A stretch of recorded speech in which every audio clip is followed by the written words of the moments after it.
Hello বন্ধুরা, কেমন আছো তোমরা? আশা করি ভালোই আছো, আমরাও ভালো আছি। তো শুভ চতুর্থীর অনেক অনেক ভালোবাসা। শুভ চতুর্থী কেন বলছি জানো? কারণ আমি তো পুজোর মধ্যে কোনো ভিডিওই তোমাদের সঙ্গে শেয়ার করিনি, তাই ভাবলাম এখন পুজো টুজো কমপ্লিট, এখন তোমাদের সঙ্গে সব ভিডিও শেয়ার করব। তো কেমন মজা করেছি, কোথায় কোথায় ঠাকুর দেখেছি, সব কিন্তু তোমরা জানতে পারবে আমার এই ভিডিওগুলো দেখলে। তো চলো শুরু করা যাক আজকের ভিডিও। আজকে কিন্তু চতুর্থী ছিল আর আমরা চলে গেছিলাম ঠাকুর দেখতে কল্যাণীতে। কল্যাণীতে যাওয়ার সময় ট্রেনে যা ভিড় পেয়েছি যে কি বলবো। ভাগ্যিস আমি একা ছিলাম, মেয়েকে বাড়িতে রেখে গেছিলাম। আমি আর তোমাদের দাদাভাই যাচ্ছি, তোমাদের দাদাভাই আসছে ব্যারাকপুর থেকে আর আমি যাচ্ছি রানাঘাট থেকে। এত ভিড় হয়েছিল ট্রেনে, তারপরে বাজারে, যে বলার কথা না। নেমেছিলাম আমরা কাঁচরাপাড়া, কারণ কাঁচরাপাড়ায় তোমাদের দাদাভাই আমার জন্য অপেক্ষা করছিল। নিয়ে দুজন মিলে টোটোতে উঠে পড়লাম ঠাকুর দেখবো বলে, কারণ কল্যাণীতে তো নাম করা ঠাকুর হয়েছে, তোমরা সবাই জানো। রথতলায়ও ভালো ঠাকুর হয়েছে আর আইটিআইতেও হয়েছে। তো চলো এখন সব জায়গায় ঠাকুর দেখবো। অনেক রাত হতে পারে, ওর জন্য কিন্তু মাম্মামকে বাড়িতে থুয়ে এসেছে। আর এত বীভৎস গরম পড়েছিল যে কি বলবো। মানে পুজোর মধ্যে একটু ঠান্ডা ঠান্ডা আবহাওয়া হলে কি ভালো হয়, সেজেও মজা আর ঠাকুর দেখেও মজা। কিন্তু যাই হোক, কী করার আছে, বৃষ্টি হচ্ছে না, এটাই বড় কথা। কারণ বৃষ্টি হলে তো ঠাকুর দেখতেই বেরোতে পারতাম না। মানে গরম হলেও তাও প্রচুর মানুষ বেরিয়েছিল, এত ভিড় হয়েছিল চতুর্থীর দিনই যে ভাবা যাবে না। তো চলো আমরা কিন্তু বলতে বলতে চলে এলাম রথতলায়। আর আসার সময় কিন্তু রাস্তায় অনেকটা প্যান্ডেল দেখেছি আর প্রচুর লাইটিং, মেলা ঘাট, মানে একদম পুজো কিন্তু শুরু হয়ে গেছিলো মনে হচ্ছে। আগেকার দিনে কী হতো, আগেকার দিনে কিন্তু ষষ্ঠীর মানে পরে থেকে পুজো শুরু হতো, মানে ষষ্ঠীর দিন থেকে পুজো শুরু হতো, ঠাকুর আসতো পঞ্চমীর দিন। আর এখন কিন্তু তা না, মহালয়ের পর থেকেই কিন্তু পুজো শুরু হয়ে গেছে। মানে এখন কিন্তু পুজোটা মানে সবাই ফাটিয়ে এনজয় করে।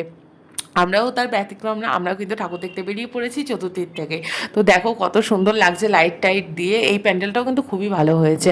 তো অনেকটা রাস্তায় তো যেতে হবে আমাদের, তো চলো যাই। তো এই দেখো আমরা টোটো থেকে নেমে পড়েছি আর টোটো থেকে নেমেই দেখি ওপরে একটা প্লেন যাচ্ছে।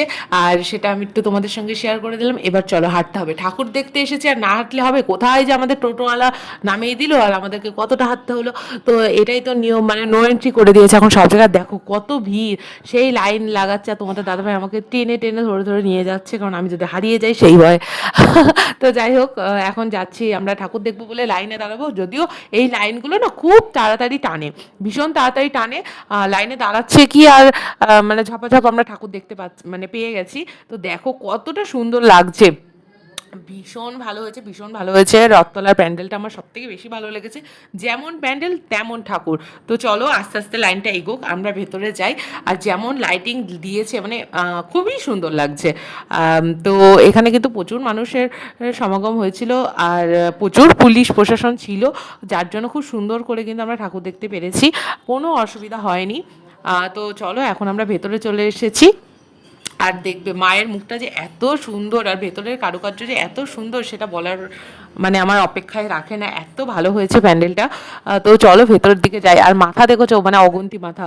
তো কারোর কারোর কিন্তু ফোনও হারিয়ে গেছে, এরকম এত ভিড় হয়েছিল। তো মানে শুনছিলাম ওখানে। তো যাই হোক, খুবই সাবধানে ভিডিও করেছি তোমাদের সঙ্গে শেয়ার করব বলে। আর এই দেখো ভেতরের কারুকার্যটা দেখো, ভেতর থেকে তো বেরোতেই মানে চাইছিল না মন। তবুও কি ওখানে বেশিক্ষণ দাঁড়াতে দিচ্ছিল না, যেহেতু চতুর্থী ছিল। ভিড় থাকা সত্ত্বেও কিন্তু আমরা এক পাশে দাঁড়িয়ে কিছু ছবি তুলে নিয়েছিলাম।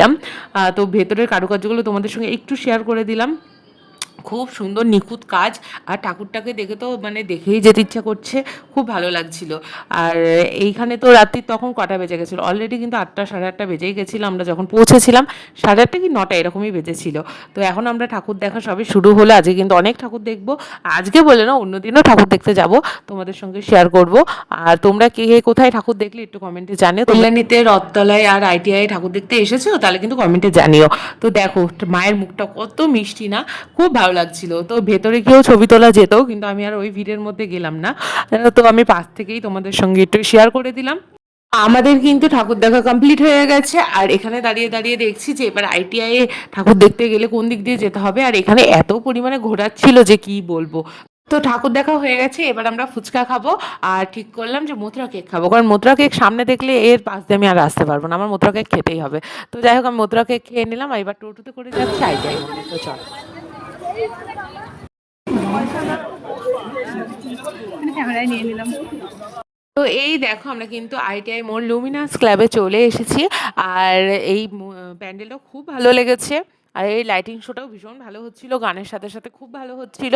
আর এই দেখো কত ভিড় ছিল, এখানের থেকেও আমার মনে হলো রথতলায় এবার বেশি ভিড় হয়েছে, কারণ ওই প্যান্ডেলটা আরও বেশি বড় আর আরও সুন্দর হয়েছিল। এটাও ভালো হয়েছে। তো চলো এটার ভেতরে এবার যাই। এটাতেও লাইন ছিল কিন্তু খুবই অল্প। তো চলো মানে দাঁড়াতে হচ্ছিল না, মোটমাট তাড়াতাড়ি ভেতরে ঢুকতে দিচ্ছিল। তো চলো এর ভেতরেও কিন্তু একটা ফোয়ারা ছিল আর ঝর্ণা ছিল, যেটা খুব সুন্দর লাগছিল দেখতে। তো চলো এর ভেতরে যাই আর মাকে দর্শন করি। আর মাকে যে এত ভালো লাগছিল সব সোনার গহনা পরে, যে চোখই ফিরানো যাচ্ছিল না। এমনিতেই মা আমাদের সোনার মতো সুন্দর দেখতে, তারপর আবার যদি সোনার গহনা পরে তো দেখো কত ভালো লাগবে। আর প্রতিবারের মতো কিন্তু ভেতরের কারুকার্য ছিল খুবই সুন্দর। দেখো আমি তোমাদের সঙ্গে একটু শেয়ার করলাম। তো বেশিক্ষণ দাঁড়াতে দিল না, তো চলো বাইরে যাই।